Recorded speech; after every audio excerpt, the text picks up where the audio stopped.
Well, hello, good people. This is your man T-Bell coming with a review. I don't know. I guess I call this T-Bell Reviews. I don't know. We figure that out later. But this video, I just want to come with my review from my time that I had T-Mobile. I had T-Mobile for about 4 or 5. I would say 5 months, right? Originally, I had MVNOs that use T-Mobile network like US Mobile, Metro by T-Mobile, Ultra Mobile, all kind of MVNOs that use T-Mobile. Then my wife, because all the major carriers, they got all the best phone deals. So my wife, she switched over to T-Mobile from Metro by T-Mobile. And then she, got the upgrade, got a new phone, all that kind of stuff. She told me when she first signed up, you need to get you a new phone. I was like, nah, I don't need a new phone. I need, I'm cool with my 8 Plus, and I was on US Mobile at the time, which is still cool. US Mobile is probably one of the best MVNOs that uses T-Mobile. So I had T-Mobile, and when I got with T-Mobile, I upgraded to the Samsung S20 FE, and when I got the device, everything was cool. I switched everything over. All my pictures and contacts and all that kind of stuff. I switched all that over. Didn't have no problems, right? So then, maybe like 3-4 weeks that I had the phone, let me just say, it is hard to switch from iPhone to Android or Android to iPhone. It's like once you get, I've been an iPhone user since 2018. I switched last year in 2021. Tried to go back to Android. Previously, I tried to switch to AT&T with an Android phone, and that didn't work out the way I needed to, so I ended up switching back to my iPhone and going with another carrier. So this was my second time within the last few years trying to switch to Android, and this time I thought everything went well, and then I had found out one problem. The service was okay, but then I found out with the T-Mobile phone I had, which is the S20 FE, that I can text, call, and reach out to everybody that have Verizon, but for whatever reason, whenever they would try and text me back, they couldn't. So at first I was like, okay, maybe it's an APN setting, okay, maybe it's a network setting, okay, but then I switched. Like, I would text people, and like weeks later they'd be like, bro, I texted you like 2 weeks ago and it said I couldn't text you. So I was like, I don't know what you're talking about. So I text like 4 or 5 people on Android and iPhone saying, hey, can you text me back? But like I said, at this point, when you get a new phone, they give you a buyer's remorse period where they'll take the phone back and you just pay the restocking fee. So I tried to test out all the people I know that got Verizon. Can you text me back? And every time I would try and text one of them, they would get my message, but not when I would text them, they said it would say message failed to deliver. And I was like, okay, so that's weird. So I switched back to my iPhone 8 Plus just to see if it was something going on with, the network or whatever the case may be. And for whatever reason on my iPhone 8 Plus, all the text messages they would send and I could receive from Verizon customers, all customers, no problem. So I was like, okay, maybe it was a glitch. Put the SIM card back in the new T-Mobile phone, still wasn't able to get text messages from Verizon customers. So I was tripping because I was calling them like, hey, what's going on? My phone, I'm not able to get messages from Verizon customers, and they did all this. Oh, let's open up a particular engineer. Let's send you to the specialist team. Let's do this troubleshooting. Let's do that troubleshooting. When I tell y'all, for 2 months straight, I called T-Mobile customer service at least 20 times. And every time, this the thing about big phone carriers, well, at least my experience with T-Mobile. They want to do all this troubleshooting, but they really don't they want to do everything except really help you. What I mean by that is, we was troubleshooting for 2 months. Oh, let's take the SIM card out, put the SIM card in, refactory reset the phone, reboot the phone, clear your network settings, turn the airplane mode, turn it off. Oh, let's deactivate your line, then reactivate it. Let's reprovision the line. We did all kind of crap. That went on for every time I would call in, and like I said, I called at least 20 times. My wife, it got so bad to the point where my wife got tired of me calling because I was like, why can't I use, like, you tell yourself, oh, I should be able to Even if I can't text people with Verizon, I didn't realize how many people I was texting from Verizon until they couldn't text me back. And it's just the inconvenience. Even though the phone was like real cheap because I got it on a good deal based on the holidays, it was just like, this is an inconvenience. If people can't text me back, they got Verizon. And I was like, okay, I'm going to stick it out. They'll message me on Facebook or Instagram or email me if they can't get to it. But I was just like, I just don't want to deal with that, right? And with the service, this is another thing. If you're going to get T-Mobile, don't get anything less than the magenta plan. Don't waste your money getting essentials, because if you get essentials, you might as well go with an MVNO. Because essentials, man, we was dropping call after call after call. Joy, sometime we'd be sitting at home and Joy would be dropping a call. Shoot, Joy mom, she got T-Mobile. She'd be at our house just drop a call here and there. And we both had T-Mobile. We'd be out and about, riding around, dropping calls. Internet sometimes, it'd be slow.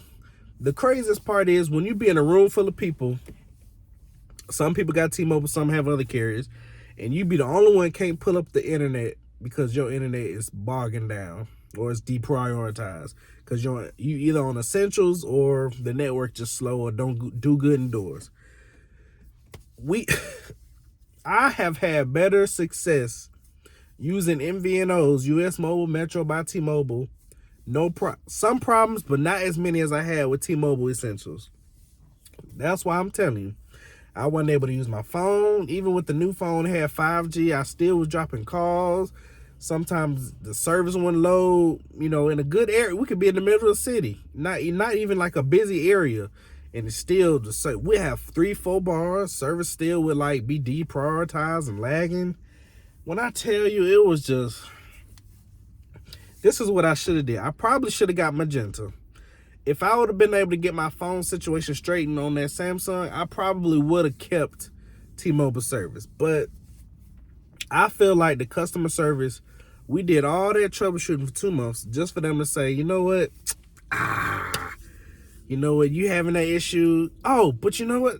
We see it's a Verizon network outage. I was like, no. I've been calling y'all for 2 months. The fact that y'all trying to blame this on the outage, this issue was going on before the outage even became a thing. And y'all the ones keep having issues with data breaches, and y'all want to blame Verizon talking about data reason they can't text me back. I'm like, bro, that don't work. So y'all need to figure it out. And that's an issue with y'all phone. So they replaced the SIM card 3 times. Still didn't work. They finally replaced the phone with a factory replacement phone. The same phone, just another one. Still didn't work. Still was having issues. And every time, let's open up a troubleshooting ticket. I'm like, bro, we've been troubleshooting for 2 months. At this point, y'all got to say, okay, maybe it's the phone itself, the type of phone, not the new phone or the replacement phone. It's the Samsung 20 FE is not working with my phone. And this is what tripped me out. For whatever reason, I took my wife's SIM card out of her iPhone 11, put it in the Samsung FE, and she was able to get text messages and text people from Verizon, no problem. So I was like, I don't know what the problem is. But whatever it is, y'all ain't trying to help. All y'all keep doing is trying to troubleshoot. So I told them, I was like, look, if y'all can't help me, then I'm going to just have to leave. And of course, T-Mobile being T-Mobile, oh, well, we can offer you a discount on your bill. Okay, that's cool. Y'all did that last month. But I mean, that ain't going to change nothing. This is why I say, if you're going to get T-Mobile Essentials, well, if you're going to get T-Mobile, don't get nothing less than Magenta or Magenta Max, because your service is going to be slow. I had better success with Metro by T-Mobile than I had with T-Mobile. With T-Mobile, they just left a bad taste in my mouth. I was so glad. Now me, everybody know me, I'm cheap. I wasn't even like, right now I got Verizon Wireless. I would never in a million years get Verizon because I always think they're too expensive. I still think they're expensive, but we got them. The main reason I switched to Verizon was because they had those deals. It was like 2 lines to get up to $1,000 would pay off your phone. Once I saw that, I was like, bet, Joy, we finna switch to Verizon because they're gonna pay off our phones. I don't want to get T-Mobile no more money, and they're gonna pay our last bill. So we did that. One of my friends, he worked at Verizon. He was like, yeah, this would be a great deal. And he probably for the longest thought, you ain't gonna switch to Verizon. And he was right. I wasn't gonna do it if they ain't had this deal, because I would have went to AT&T if they would have had the deal. But shoot, T-Mobile and Verizon are the only ones that's doing this promo where they was like, yeah, we'll buy your phone and pay it off. So I was like, all right, bet. Did that, submitted the information, switched over to Verizon last month, and I'm happy because my phone work. I can go out in public. I don't have no problems. I ain't lagging. I ain't deprioritized. Man, with T-Mobile, sometimes we'll just be riding around. You know how you just want to look something up real quick while you're out riding around? We wouldn't be able to do that because of whatever reason, it'll be deprioritized and it would be slow. But now, no problems. Cell service good. Bill high. Maybe by the third or fourth bill, everything is kind of level itself out. But right now, I ain't having no problems with Verizon. I have to make a different video about my experience with Verizon so far. But with T-Mobile, man, this is my thing. I don't know about T-Mobile as a whole, but I'll say T-Mobile Essentials is a waste of time and a waste of money. If you're going to get T-Mobile Essentials, just get Metro by T-Mobile. Save your money. I think things might have been a little bit better if we would have went with either Magenta or Magenta Max. And if I would have been able to get if I would have got the phone like Joy told me to do at the time, the iPhone 11, we would have probably still been with T-Mobile. But listen, if you're going to get T-Mobile Essentials, listen to me again. Don't waste your money. It's got to be Magenta or Magenta Max, because Essentials is worse than Metro by T-Mobile. At least with Metro by T-Mobile, you get high-speed hotspot and unlimited data. Essentials, it's just a waste of money. So all in all, my experience with T-Mobile, I give it a 6 out of 10. It could have been better. If it might have been a 7 out of 10 if I would have did Magenta. But the fact that the service was mediocre, I think it's just based on having Essentials. But I probably wouldn't give T-Mobile another chance, not right now, especially with all these data breaches. But I think all in all, 6 out of 10. Had I switched over to Magenta or Magenta Max, it might have been better. But the fact that the customer service, they basically told me we can't do nothing about your phone situation, that was a big turnoff for me. But anyways, this has been your man T-Bill. This has been my review video on my experience that I had with T-Mobile. If you like this video, leave a comment, share the video. Let me know what your experience. I got people, a lot of my friends got T-Mobile and they love it. For whatever reason, like I said, I'm just going to blame it on having Essentials and getting the wrong phone from trying to switch from iPhone to Android. I'm going to just blame it on that. All right. Leave a comment in the box below. Until next time, y'all be blessed.